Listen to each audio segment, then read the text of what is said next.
I says, well, if you've been to one of these lectures before, the format tonight is going to be very slightly different. And so after the talk, and I will introduce our wonderful speaker in just a moment, but after the talk, I'm going to be hosting a fireside chat kind of discussion for the second half of this. And then after that, there'll be an opportunity for question and answers with the audience.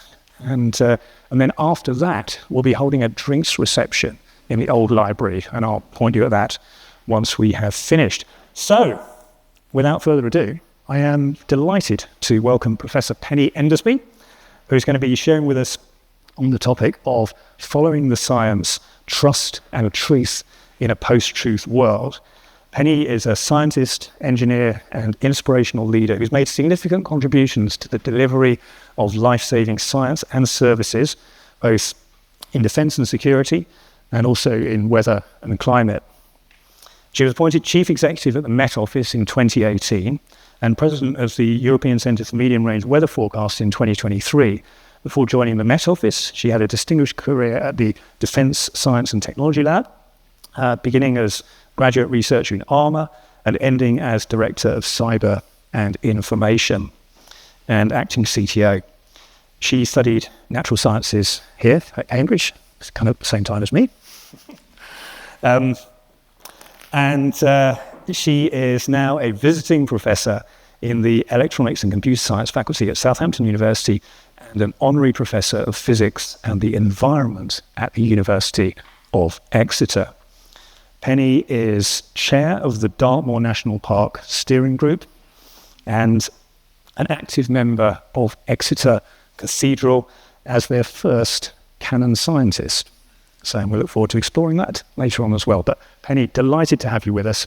I'll now hand over to you. Thank you very much. Thank you very much, Graham.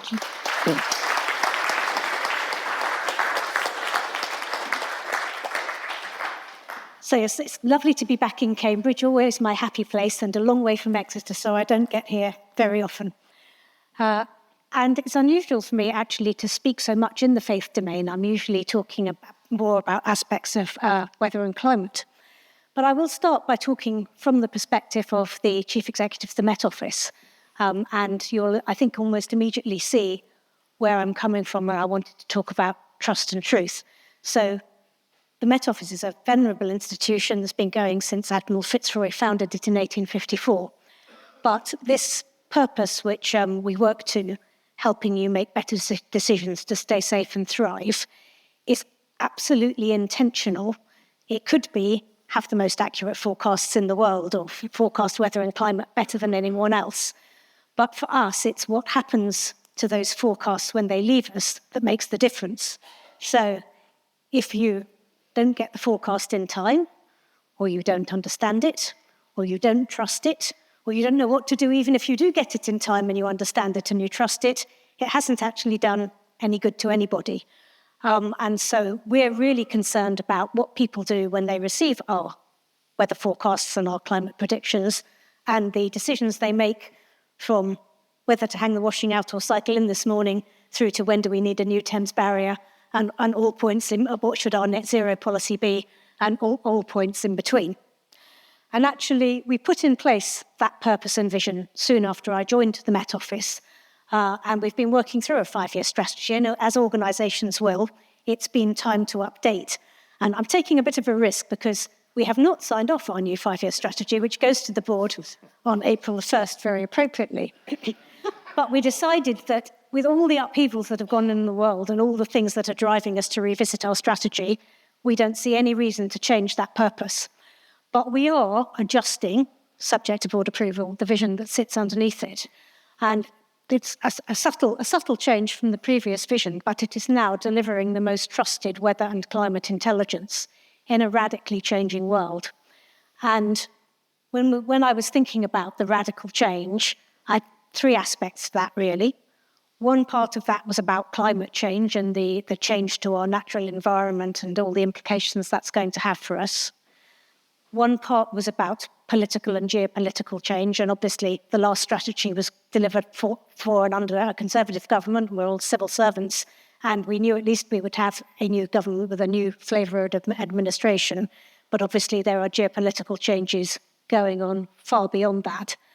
And the third bit of radical change was about the scientific and technological change, and particularly the rise of AI, which may give a really different way to forecast weather and climate from anything, particularly weather, anything that we've done in the last 50 years. Now, the Met Office is very fortunate with our level of public trust. We enjoy really enviable trust, which we measure and track and are it was one of our key performance indicators, and it runs very high. But last measurement, 84% of the public either trusted us a little or trusted us a lot. And that is not something that we take for granted at all. It's something that can very easily be lost or thrown away. And it's important for us that although we have to be politically neutral as civil servants, we should always maintain that scientific integrity and scientific independence. It's interesting to wonder why the public do trust us, because I'm pretty certain, I'm going to show you what the Met Office does in a minute, and even this very erudite audience, I think, will find some surprises. But it's clear that the public has a pretty incomplete idea of what we do, largely based on they think you do the weather on the telly. We had one taxi driver drop our chief scientist off at our headquarters in Exeter, and he went, "This is a big building. How many of you are there?" And the chief scientist said, "About 2,500. And the taxi driver said, "Blimey, I thought there'd be about 3. I don't know, one in front of the camera, one behind the camera, and one to make the tea." So I think probably a lot of the reason people trust us actually is because despite all the laughter about it, most times we forecast your weather. Most times we're right, and we do that every day. So if you've got our app on your phone, as of course you will have, there's a very good chance that you will be using it and it will deliver you trustworthy information. And I'm just going to back up so I can see the slide. And I looked through my slides this morning, and actually when I thought of it in the context of this audience, it made me laugh. So we're right up there with the engineers on running around about 85% at trust. And we also sit quite nicely with the professors and the scientists, so trusted experts, whether or not that's what the public thinks. If you look at sort of around the middle of this, you get the ordinary person in the street running more or less at 50-50. And interestingly, civil servants, I'm pleased to see, actually make it to that level as well. Running a little ahead of us, and I think I saw a couple of dog collars in the room, clergy and priests just about make it above par. Charity chief executives, Graham, I'm sorry, but you probably need to stick to your identity as an engineer, slightly below par, and obviously going right down to politicians. And there's journalists who are even below that, I think, on that slide. Oh no, they're slightly above it. And I noticed they were right down the bottom, the people who bring you your news. So all those people trust the Met Office. Do they know what we do? Very likely not. And I always think it's worth, with a new audience, taking people around this slide, because no matter how erudite and well-informed the VIP visitor to the Met Office, there's something that surprises them. And I'll start on the vertical axis and work my way around clockwise. So we deliver forecasts and predictions in every time frame, from what has happened to what's going to happen in the next couple of hours, through seamlessly days, weeks, months, seasons, decades, and on to hundreds of years for a climate timescale. Unusually for a public body, we cover the whole value chain, and really the only other analogue I know is GCHQ. So on the one hand, we're a fantastic scientific institution doing really cutting-edge science on the physics of the atmosphere. And then we go all the way through to people who are sitting out alongside customers, delivering 24/7, 365 critical services, telling people in air bases and transport hubs how the weather's going to affect them in the next days, hours and days. And all of that is built on an absolutely gargantuan technological infrastructure. So we're just on the point of switching over supercomputers. The old one, which is on its last legs in the basement in Exeter, it does 15,000 trillion calculations per second. We take in 200 billion observations a day from around the planet of weather and other metrics. And we're holding about half an exabyte of data, which I would very much like to be able to expose more widely than we currently can. We are one of the last remaining trading funds. We're a trading fund of the Department for Science, Innovation and Technology, and that's moved around a bit from mod to base and so on. But actually, we work for almost every government department because weather and climate affects every part of national life. Being a trading fund also enables us to do a certain amount of commercial work, and most of that is done in regulated civil aviation. Very much a dual-use body. I said we used to be a trading fund of the Ministry of Defence, and defence and security and the resilience of the UK are a huge part of our work, and I'm afraid likely to be an increasing one. We are both a fully national and a global body, so up in the top left there are all the places where Met Office staff are based in the 4 nations of the UK. We also have staff in Gibraltar, Cyprus, the Falkland Islands and Ascension, where I was last month, and St Helena, so protecting British interests overseas. But we have a huge global role to play beyond that. Weather and climate is actually a really inherently very collaborative endeavour. Nobody can make a weather forecast unless they have observations from all over the planet. And all of that is brokered through the World Meteorological Organization, which is a UN body, and by statute, heads of Met Services are the permanent representatives. So I am the UK's permanent representative to the WMO, as well as the president of the European Centre at the moment. And then we do quite a bit of overseas development work as well, from the least developed nations where we might be helping them put in a TV studio and deliver a TV weather forecast, through to a lot of collaborative work on climate with the likes of Brazil and China, building up everybody's climate understanding.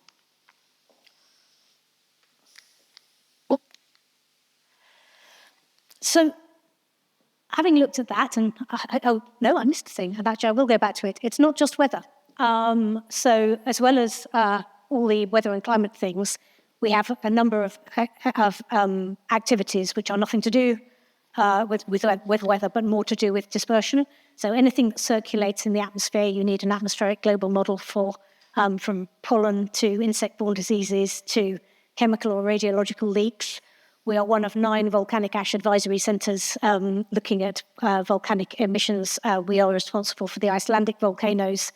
We're also one of only 2 world area forecast centres that route all your high-level air traffic around the globe. The other one is part of NOAA in Kansas. So we take you out of the turbulence and in the jet stream if it's helpful, and out of it if it's not helpful. And when your plane says it's going to land in New York at 1817, and it does, that's all to do with our modelling. You'll be delighted to know they don't carry enough fuel for us to be wrong. So that's kind of the context in which I wanted to talk to you. And then I'll come on to sort of my experiences a little bit of how I feel that fact, trust and truth have become more and more embattled through my professional life. And I probably was first really involved in that at the time of the Salisbury poisonings. So at that time, I was a director at Porton Down. So Salisbury was my city, where I lived, where my children went to school. And we were horrified, and I knew very, very early that Mr. Skripal had been poisoned by a nerve agent even before we'd identified it as Novichok, which was done at Porton Down. And I began to see, and bearing in mind that cyber and intelligence was my specialist area, to my great alarm, an emerging disinformation narrative. And of course, the Russians knew what they were going to do, so they had plenty of warning to start putting out things going, no surprise, poisoning just up the road from evil Porton Down. And I felt actually that DSDL, my employer, who generally didn't talk much about what we did at all, were very much on the back foot and were very reluctant to put anything out. So there was a few historic films about Porton Down with poor rabbits being poisoned in the 1950s, and those were still being played because we weren't putting out any counter-narrative. But eventually, in that case, I feel that evidence did prevail, and that there's very few people now who don't believe that the Skripals were poisoned by Novichok as a deliberate act of state-on-state violence.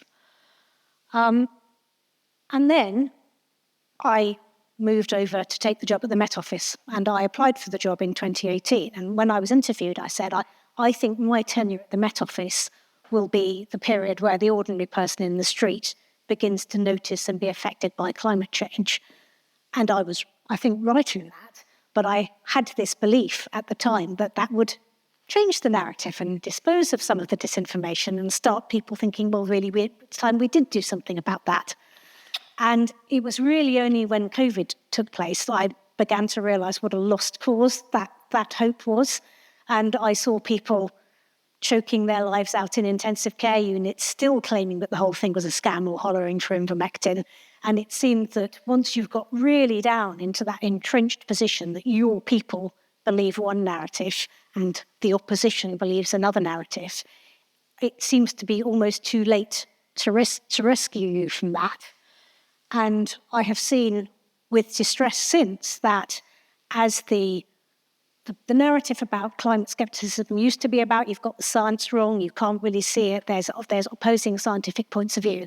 Frankly, anyone who's prepared to look at any of the plots of any of the indicators, from carbon dioxide to warming to sea ice to wildfires to sea surface temperatures, anything you like, can now see how stark that is. And it's now no longer possible to plot a graph with a dodgy starting point or a dodgy log scale that will make it look as though it isn't really a problem. And equally, we see the impacts of that increasingly around the globe. The fires, the floods, the droughts, the damage to our food and energy security. But sadly, what I have seen is instead of attacking the science, people have now gone back to attack the sources of the data. And increasingly in the Met Office, we see these narratives that says, well, you're taking measurements near plain exhaust to make it look warmer, or you've gone back and changed the older measurements to make them look colder. And not only that, but when you then get the climate and weather events, you get and clearly the weather can't be changing because we've put too many carbon products into the atmosphere, so you must be doing something else evil to make it change. And I had yet another of these chemtrail mails in my inbox this morning, which I passed to my chief of staff for the stop response. It said, please don't insult my intelligence by telling me it's a contrail. And I thought, oh well then, but it is. So I'm going to come on just last of all, before we move to the discussion, to think about what that means for me as a Christian, what it means in a Christian context. And the first thing I want to say, I think, is I am firmly convinced there is such a thing as truth. The climate is warming at an unprecedented hazardous rate because of human carbon emissions. Mishkin and Chepkiga did poison Skripal with Novichok in Salisbury.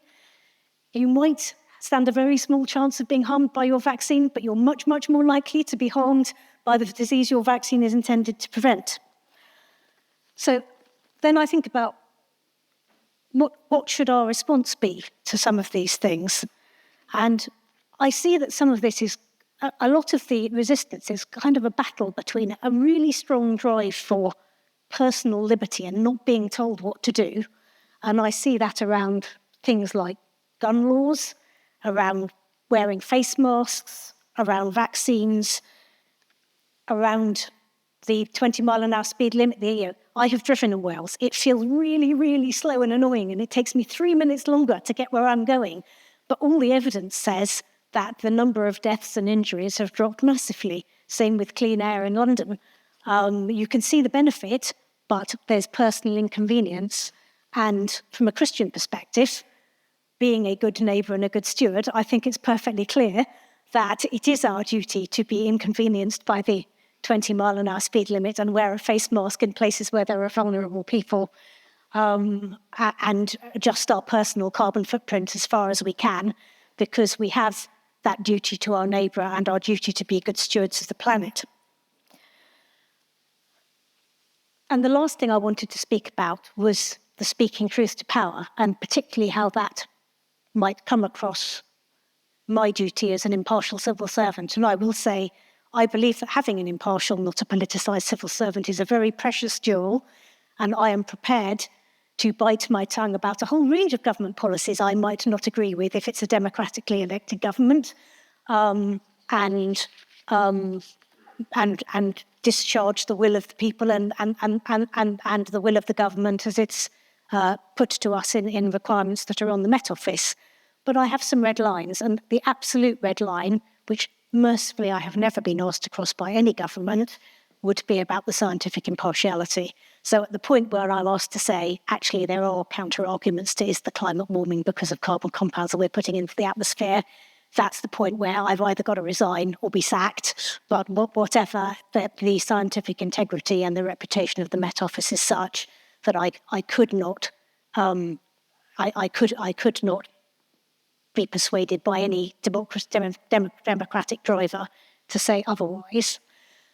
But then there is a lot of opportunity, and I feel very privileged in the role I'm in to speak truth behind the scenes as well as in public. And there are lots of opportunities and a lot of duty on us, I think, to make sure that our elected representatives at least are working off the best evidence. And the policy decisions they make, that's for them. But making sure they're using good quality climate data and they understand the trade-offs of net zero later versus net zero sooner, because they have many, many difficult decisions to make and many other pressures on budgets. But we do absolutely have lots of opportunities, both in person with ministers, but through many formal structures as well, to feed that information in. And I think there was one more thing I wanted to say about that.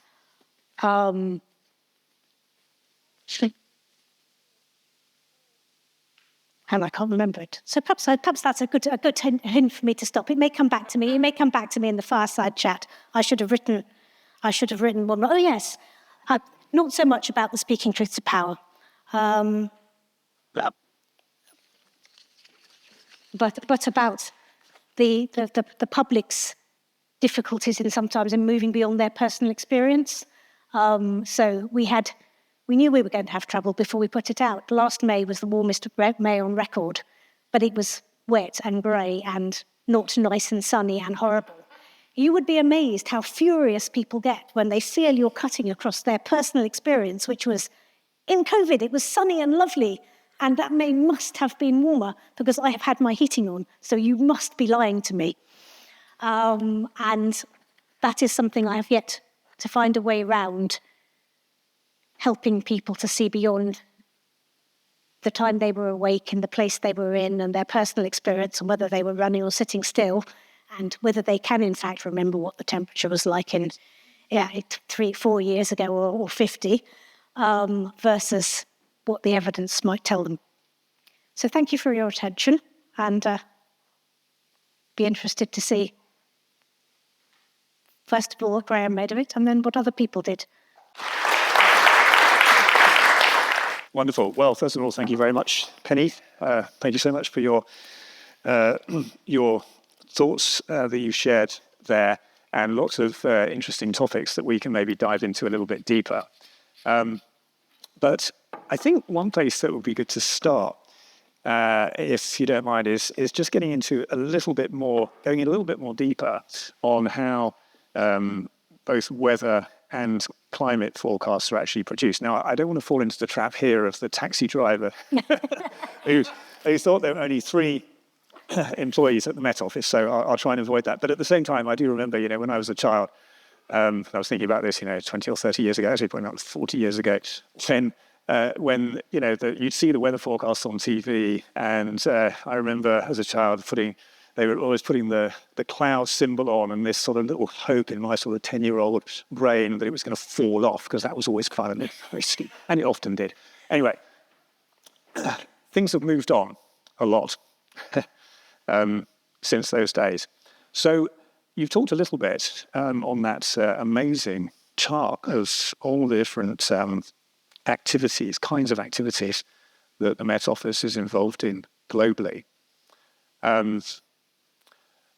But can you share with us a little bit about the sort of direction of travel and what might be next? Yes. So I will very quickly whisk you through the process. And actually, it's the fundamentals of the process haven't really changed since we were plotting the observations with pen and ink. But the scale and the speed and the technology behind it has. So if you want to know what the weather is going to be, you have to start by knowing what the weather is. So you need as many observations as you can possibly get planet-wide. Ideally, you'd like them beautifully evenly spread over the oceans and over the poles and over all countries, and you don't get that. You get a density of observations over rich nations that can afford to take them, and a sparsity over poor nations and over difficult to get to places. And indeed, I was with the British Antarctic Survey this afternoon, who help us a lot with collecting observations from the poles in the Antarctic in particular. And then you have to project that state of the atmosphere forward. We do that using an enormous numerical model. There's about 3 million lines of code that runs on the vast supercomputer. And we don't only do it once because there's a level of uncertainty. So we subtly perturb the starting conditions of the starting point of the atmosphere. And then we project that forward. We run an ensemble of 12. That gives you a sense. If they all agree, you're very sure what the weather's going to be. If they don't, you're less sure. That process puts out the raw model output, and then there's a lot of post-processing to turn it into useful things that people can understand. But the fundamentals of that have been improving based on Moore's law for the last 50 years. So we are about to move from, I think, computer 14 to computer 15. The first one was a Lloyd's tea room machine that we borrowed back in the 50s. And over that time, weather forecasting has improved about a day a decade. So the weather forecast from when you remember 40 years ago is probably your one-day forecast then. Is probably as good as your 5-day forecast now. And that's all been built on Moore's law, and Moore's law is broken. So we can no longer just continue to make the ensemble bigger, make the resolution finer, run the models for longer, put more complicated physics into them and have that for free. Shall I go on to how AI might change that? Well, yeah, I mean, so I remember back in the days when I was working at ARM, there was a project that we partnered with, I think Cray and a number of other companies, creating the Isambard computer that was back in probably about 2016. Yeah, so Isambard is still there as one of our shared resources that people are able to use. But things have presumably, I mean, as you say, Moore's law has been steadily advancing, so things have presumably moved on quite a bit since then. So the machine we have and the machine we're buying are both Crays. And at the moment, the main difference, so Microsoft are providing and hosting a machine, but it's a Cray. The guts of it are a Cray. And the main difference is at the moment we are leasing it from Microsoft and they are owning it and operating it rather than us doing so. And that's the first time since the Lloyd's tea room one we haven't had our own, partly because there's not enough electricity in Exeter to run another one. Because this is a very energy consumptive process. However, since we've started the process of buying that machine, generative AI has come along. Now, people have been trying to do AI weather forecasting for years and it's never been much cop. But generative AI does seem to have taken a real step forward. And what has been very clearly demonstrated is if you train it on the output from the numerical model, it can catch up 50 years worth of skill pretty quickly.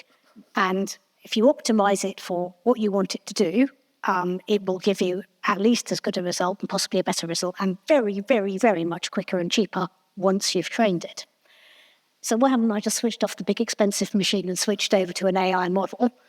Well, it's not clear yet that AI can learn anything that isn't in the physics models. So it's not clear that it can get better any faster than the physics models can.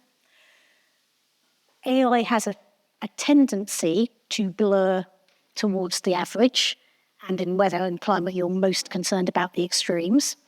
So if it does an absolutely fabulous job on a day like today, but then misses the big storm or the big heat wave, that's no help to you. And there's an issue with how it would find a training set for a climate we haven't been in yet. Potentially none of these is insuperable, but that plus the fact that it tends to be very heavily optimized for one or other variable, whereas the physics model, you can pull all the things out, mean that it's not yet something that we are not yet ready in our rock climbing mode to let go of one thing to take hold of another. but we are very actively looking at putting AI models alongside or blended with our physics models. Right. Yeah, 'cause I was going to ask about that, the way that it's sort of blended or the way that you use kind of end-to-end AI. I mean, are there potential issues here around transparency of what the model is actually doing in creating a sort of generative AI-based forecast? And is there even a risk that over time, because I guess if the forecast that's created using a generative AI model is on average, X% better all of the time than the other models, but we don't necessarily understand exactly how it is that the model is coming to the conclusion that it is. Is there a risk of sort of losing information over time, or becoming, the science almost becoming a bit sort of de-skilled because you don't necessarily understand how it's... So that is another thing we're thinking about. Obviously, explainable AI is a whole science in its own right. And there's lots of work being done to try to unpack those black boxes so you can see. It's probably worth saying, I said your weather forecast mostly right. It is mostly right. But at the moment, your one-day weather forecast, it's roundly wrong about once a year. And then so we measure all kinds of accuracy and track how it's going over time, many, many metrics and variables. But we'll tell you it's going to be sunny in London and then it rains or whatever about once a year. And people write to me and tell me how rubbish we are and how we should be shut down. Because actually they take it for granted. It's mostly going to be right. But we can go back and understand what's happened, and we can see, we don't just look at our own models. We look at other people's, like the European Census and like NOAA's as well. And some weather just is harder to forecast than others. So there are occasions where everybody has what we call a bust. And so far, when there aren't many, so there's not much of a data set to go on. But when the leading numerical models have a bust, generally the leading AI models has had a bust as well, which is not surprising because one's trained off the other. Now, people are looking at training the AI directly off the observations, and then it might have different characteristics, but I don't think we know enough to know. Yeah. And people are inherently suspicious of things that are new. So the first time we have an AI forecast bust, people will blame that, even if actually it's a bit like a self-driving car. It might be safe for most of the time, but the first time it does make a mistake and hit someone, that's going to be big news, even though the human driver would have hit a lot more people in the meantime. Yeah, no, absolutely. And I mean, thinking about, so we're going to talk in a moment about the trust and truth in science kind of bigger theme. But obviously one of the big aspects of the work that you do is around climate science and forecasting. And then we've got this sort of interesting situation. There's not enough power in Exeter to have. So how do you kind of reconcile those two things and the amount of energy that it takes to do this, to use AI versus how we can beat climate? So absolutely, and actually the amount of energy that weather forecasters take is something of weather forecasting's sort of dirty little secret that isn't widely shared. Met Office has a very strong net zero trajectory ourselves. We plan to be net zero by 2030. We switched supercomputers onto renewable power a long time ago. That isn't the whole of the issue, because if we're using that renewable power, somebody else is burning gas. So we still need to look at ways to be more efficient, and AI potentially does have the opportunity to help us with that. What I will say is we are really thought leading in this within the industry, and in my role as on the Council of WMO and on the councils of the ECMWF and EUMETSAT, which has all our satellites, we have convinced our peer nations to ask all of those organisations to have net zero strategies now as well, because we can't get to net zero if our supply chain isn't net zero, and some of our carbon, in fact most of our carbon's in our supply chain now, either in our supercomputer or in ECMWF supercomputer or in EUMETSAT satellites. So that's something we can only move to as a European collective of nations. But that doesn't mean there isn't a real issue there, because there is. Yeah. Okay, great. Well, let's sort of change track a little bit and talk about this sort of truth and trust in science topic. And there's so many different areas that we could talk about here: truth and integrity in science, trust and public perception, ethics and responsibility, societal impact. but we can't talk about all of them. By the way, is my mic working? Okay, good. So you gave the example earlier of with the picture of the contrails. You laugh. Yeah. We waste an increasing percentage of our time deflecting the freedom of information requests with, no, we're not doing it. No, we don't think anyone's doing it. No, we don't think they exist. I can imagine, yeah. There is, by the way, a perfectly splendid countering disinformation section of the Met Office's website that covers all of these. So if you see any of these narratives out there and you're looking for an authoritative source to help counter them, and partly that's saving me money on freedom of information requests, because if we've published it once, we can go, I never answered that question. You will find it there. So obviously lots and lots of ways to think about this, but to what extent do you think that these kind of issues that we're seeing, particularly now, or the way that it's accelerated, to what extent do you see that these issues with disinformation and distrust around science and scientists are actually due to technology, whether it's social media or AI, and to what extent do you think it's due to other factors? So I think I would ascribe them very heavily to technology and to living in a bubble. So when you think back to when you got your weather forecast off the television and the clouds used to drop off, how information came into your house. And I used to think about this back when I was a cyber and information professional. We didn't even have a television. We had Radio 4. We had the Times delivered every day. We had the Encyclopedia Britannica and a bunch of reference books, and we had access to a library. And that was where I could ask a teacher, and that was where I got my information from. So there weren't really many not trusted. If my parents were less intellectual, we could have had we could have had a tabloid instead of a broadsheet, but that was about it for different sources of information. And now those polarized bubbles we all live in, and the way they not only feed you what you already want to know and from people who think the same as you, but they feed you the stuff that will make you angrier and want to dive down and radicalize you more. And I make a real conscious effort to follow people I disagree with and see what the other side is saying. But even then, I've been fooled sometimes by disinformation that says what I want to know, and then once or twice I've deleted tweets where I've repeated something, and then found it wasn't in fact sound because it played to the narrative I expected to be true. So it can fool any of us. Yeah.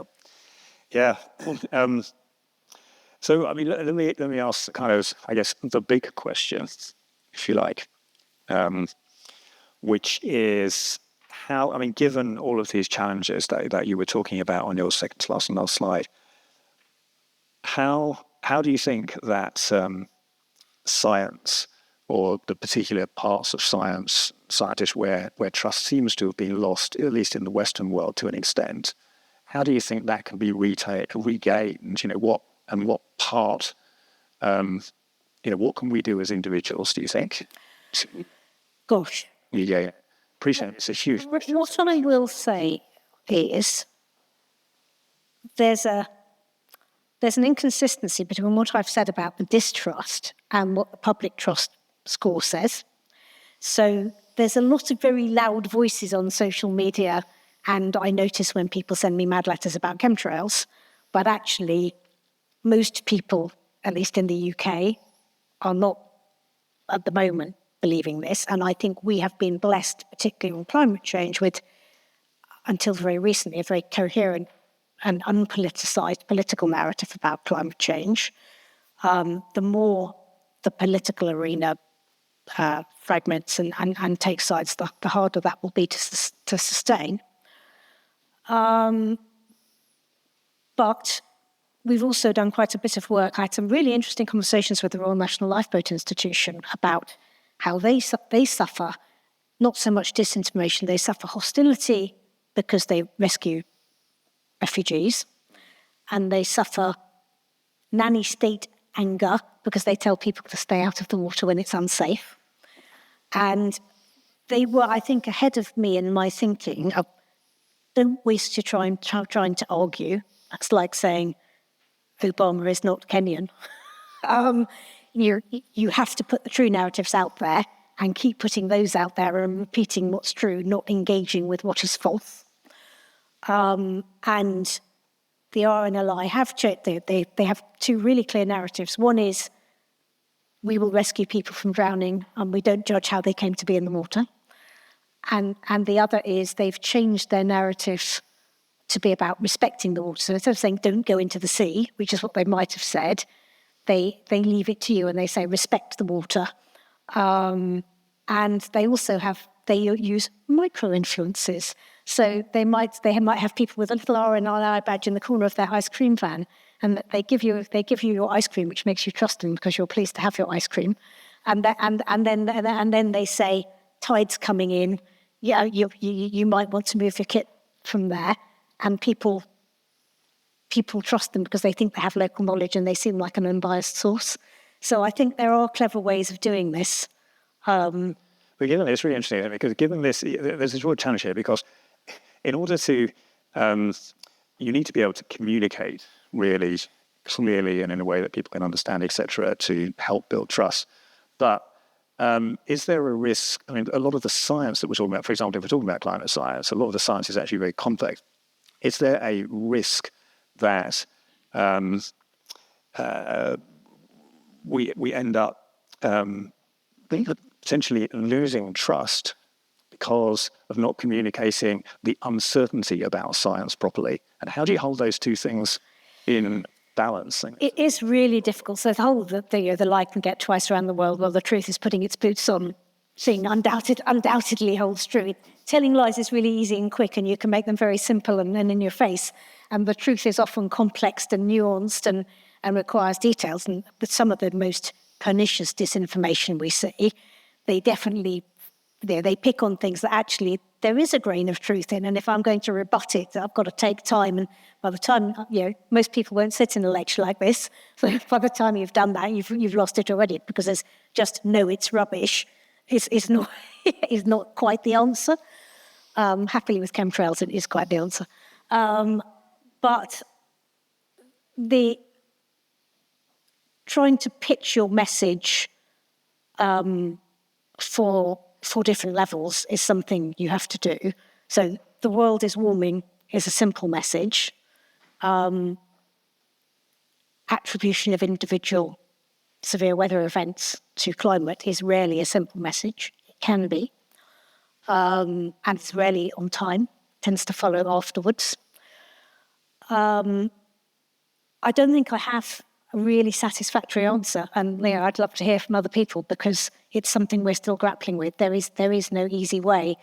We spend hours thinking about how we communicate uncertainty in weather. We've done whole research studies on it, and a lot of people just want to be told the answer. And I'm always amazed. Not everybody knows what a percentage is. So if I say it's a 30% chance of rain, will they know? We've just done some studies on our new app, which is in beta, and we were debating, would we put it into public beta before the maps were ready? And my customer, who's an ex-flight admiral, was going, no, definitely not. And I was going, I agree with him, definitely not. The maps are the important parts. And then the evidence said 93% of people never click through to the map. And a hefty chunk of the British population can't point to where they are on the map. So it's easy to think the world is like this room, but it is not. It is a difficult problem. So let's finish this section, the fireside chat section, with just a last piece here. One of the things that we like to talk about at the Thorough Day is about faith-inspiring science and science enriching faith. So I'm really interested in your role as canon scientist at Exeter. So what is a canon scientist? And can you tell us a little bit more about that? And I guess, why did you want to do it? So there are only one or two canon scientists, and nobody knows what one is. I can make it up as I go along. But I think the dean thought it up because he's very good at hoovering up talent he thinks can be useful to the cathedral. Um, but I am happy to bring what my professional skill set gives me to the service of my faith and to the church where I worship, which is the cathedral. Some of that actually is really simple things like, having come from Portendown, I was definitely more on the front foot about what COVID might look like than most people, both for the Met Office and for the church. And when people were worrying about, would we still use a common cup, I was saying, you might want to think about how you're going to live stream services. And they were, really? And 2 weeks later, they were doing it. So some of that's just skills you've picked up along the way. I do put a particular effort into helping the church understand how it can be more sustainable, and using the trusted voice that I have within the faith community, as well as here within my professional community. But there are time limitations because of the job I do, and I feel I could do that canon scientist role much more richly if I had more time.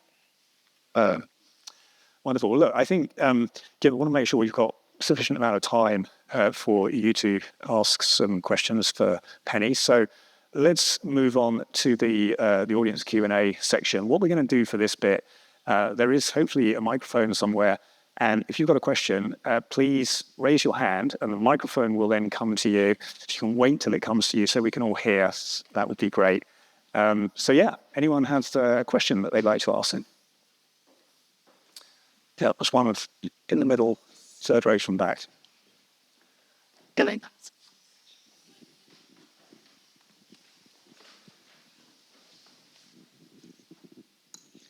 Hi, thank you so much for the talk. This was really great.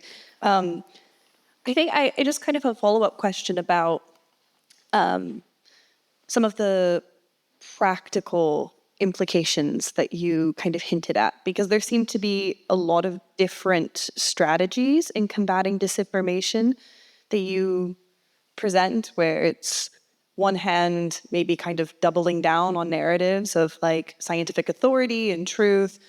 On the other hand, it seems like it's a huge political or like identity kind of issue. So it's about micro messaging in a way that speaks to personal senses of identity and not about the actual science or the facts. And then you mentioned something else about like actually engaging with the science and the data and being able to like engage on an intellectual level with these groups. And so I know you said that you still don't have it figured out, but I'm curious also for my own research, because I look at religious groups that get classified as science denialist, and I see all these different kinds of strategies, but I'm curious, maybe even in your own personal interactions, have you found that feels like there's distinct kinds of science denialism that require these different kinds of responses in order to be effective? So I think my bottom line, reflecting on those different points you said, is prevention is better than cure. And in fact, it's cure I haven't found. So what we put a lot of effort into is putting out true narratives, and we've put a lot of effort into, for example, Met Office have got. Had anyone here on TikTok? This doesn't strike me as a very TikTok audience, somehow. But actually, we have a really, really well-received and popular, and I'm not on TikTok feed, because we want to catch young people. And increasingly now, we're on the front foot around just as the exact date that the wall of snow is going to wipe out Britain. Headlines come out of the tabloids. We put out another. Seen any exact date about wall of snow headlines? Not, and we have a nice little video that we put out that goes, nah, few flakes on the high ground in Scotland again. So putting out the true story and putting it and trying to educate people in a degree of science literacy and what a trusted source looks like, I think is where we put our efforts. The countering disinformation, there's an extent to which we have to be accountable because we're a public body and people will pose us these questions. We're subject to FOI, and we will make an effort. But actually, I don't believe I ever change a mind. And some of the people who write to me and will write back, and I only answer once, but I write back again and again. And I go, no, those things you look at, they're people sometimes mistake fog for solar radiation management or the contrails from aeroplanes. And then they send me another batch of pictures, and they are indeed a set of contrails from aeroplanes and some fog and some cirrocumulus cloud. And I go, yes, those things, but I don't write back again. If anyone has found a way to change those minds, I would love to hear it. But that doesn't seem to be a good use of our time. The good use of our time is putting out the true stories, the good science, the facts, for different audiences, and particularly catching people before they've gone down that rabbit hole. Great, thank you. So I think the next question was in the back row, kind of 2 rows immediately behind you there.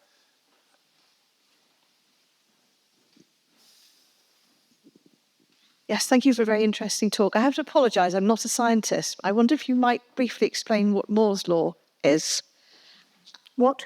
Would you mention Moore's law or something like that? Moore's law, sorry, yes. Moore's law is the speeding up of computers and the shrinking down of transistors and the power they need, so that, and I can't remember the exact rate, but basically computers get twice as powerful somebody give me the... Every 2 years for the same amount of power and the same amount of money. And this has been done by amazing chip design of the likes of ARM and making chips smaller and smaller and smaller. But it seems to, having followed that path for 40 years quite successfully, it's running out of steam. I should have let you do this. You'd be better at it than me. No. Brilliant. Thank you. May I ask a follow-on question, just coming from a humanities point of view? I wondered the extent to which ordinary people, maybe a bit more like me compared to some of the other people in the room, can be persuaded by repetitive scientific data that keeps pointing towards climate change, and whether there ought to be a role more for the humanities in the sense that people relate to poetry, to history, stories of frost fairs on the Thames or remembering the summer of whichever year, etc. And also the role of religion in that, and faith, and influencing through values and beliefs rather than data, because maybe data doesn't capture people on the whole in the same way as something a little bit more. So I thought lots about the first of those and not at all about the second. So that would be an interesting challenge. On the using things that are not just charts and data, yes, absolutely. And actually there's a lot of brilliant work done, particularly around COPs, around telling stories. We got involved in a joint project with Exeter University and Dubai when they were hosting COP about climate stories for youth, and the same with art and so on. So yes, and also the other thing we spend a lot of time now is on the social side, so sort of on the crossover. Again, what does make people believe something or disbelieve something, and how do they understand uncertainty or not when they're not experts? On the faith side, I suppose, well, I'll give you one example. I turned up at Exeter Cathedral 2 Sundays ago, and there was actually a demonstration outside from, and I'm going to forget the name of the group, but effectively they were trying to persuade the church from disinvesting in banks that are, or putting its money in banks that are still investing in fossil fuels. And the dean invited them in and gave them a little slot at the end. And we managed to have a conversation that was, they gave us actually a really good pitch about some banks are better than others, and you can look at our website and see which ones you should put your own money in. But they, by that time, because we'd made them welcome, they understood that we were sort of a silver eco church pushing forward, and we were busy digging up our chancel to put in underfloor heating that can be connected to a neighbourhood heat pump. And so and they were, I believe the cathedral was still banking with one of the banks that was not on their favoured list and was going to go away and look at it. So that was a very positive dialogue, and it didn't turn into a combative dialogue, but it easily could have. we could have locked the doors to make sure they didn't disrupt the service and left them on the outside. So I think so I'm not sure who was first, but there's two questions on the left.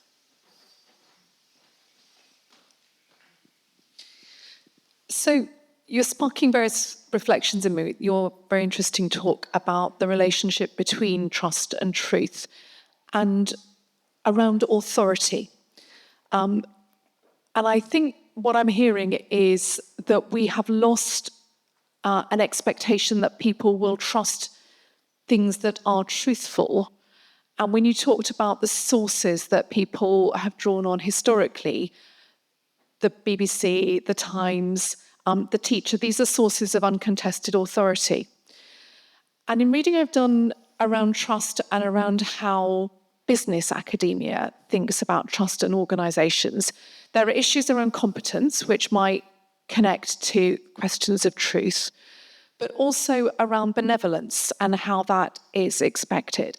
And I think we have lost the societal expectation that authorities are benevolent.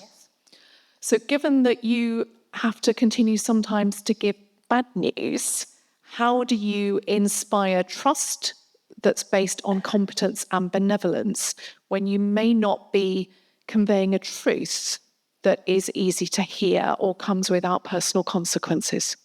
So I think you're absolutely right about the separation of authority and benevolence. And so actually, underneath the joking about it, it's very shocking when furious people who absolutely believe that I'm manipulating the weather to make money for me, I think. I don't, apart from all the impossibilities of it, it is actually very deeply insulting if you spend your life trying to work for the public good. But I think the weather is what is helping us as well as the climate, because even when we're giving bad news in weather, I think that's benevolent. And although we get criticised both ways, so we put out warnings and we're told we're nanny state making a fuss about nothing, and then every so often we slightly underwarn, and then we get beaten up for not having been scary enough. So it's impossible to be perfect. But broadly, I think people see that good intent. That there's going to be floods. You should evacuate the flood zone. There's going to be very high winds. Don't go out in your caravan. And people do see that still as benevolent. Whereas when it comes then to the climate message, they may not, because we're saying that people feel very helpless, I think, and they have solution aversion to what they would personally need to do, even when they can, a little bit of difference they can make.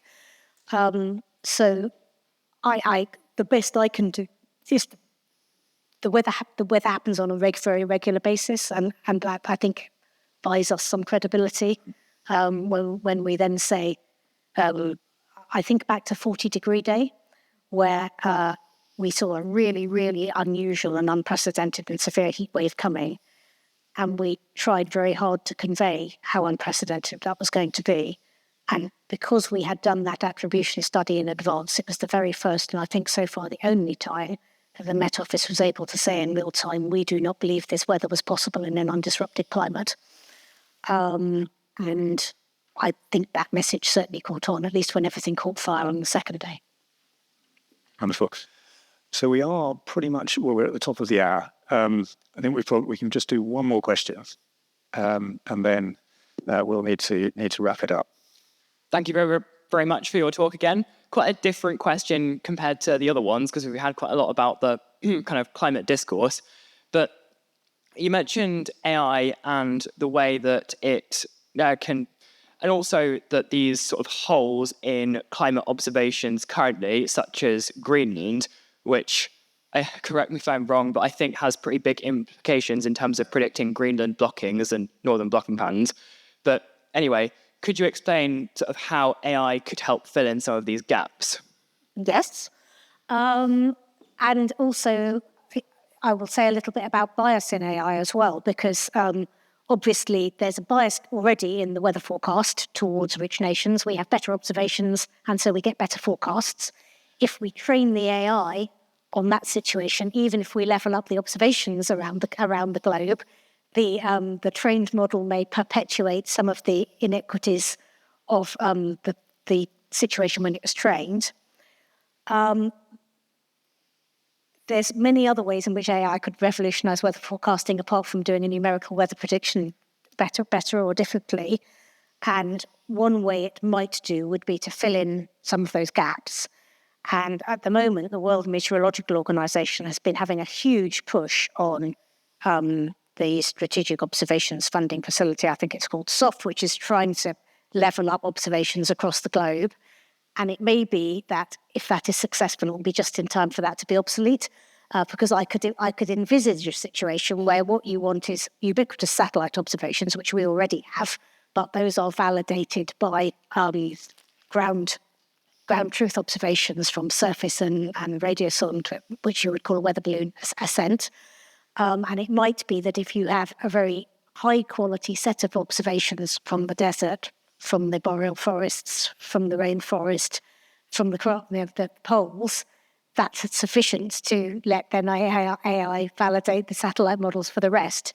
But that's a hypothesis which is absolutely unproven at the moment, but it's the kind of thing we're also thinking about. Wonderful. I'm much more prepared to answer the scientific questions than I am the faith ones. I have to think much harder about the faith ones. But I think one of the things that sort of struck me from the discussion that we were just having in the Q&A is that this problem of trust in the science, it's not just up to scientists to solve to solve the problem, to be able to build trust. It's actually something. I mean, we talked about the humanities, talked about government, obviously. In a way, it's something that we all have a part to play in sort of work to improve that situation. Look, Penny, thank you so much for your talk and insights in the fireside chat and in the discussion. We really appreciate you coming to speak to us. It's fantastic. Thank you for having me.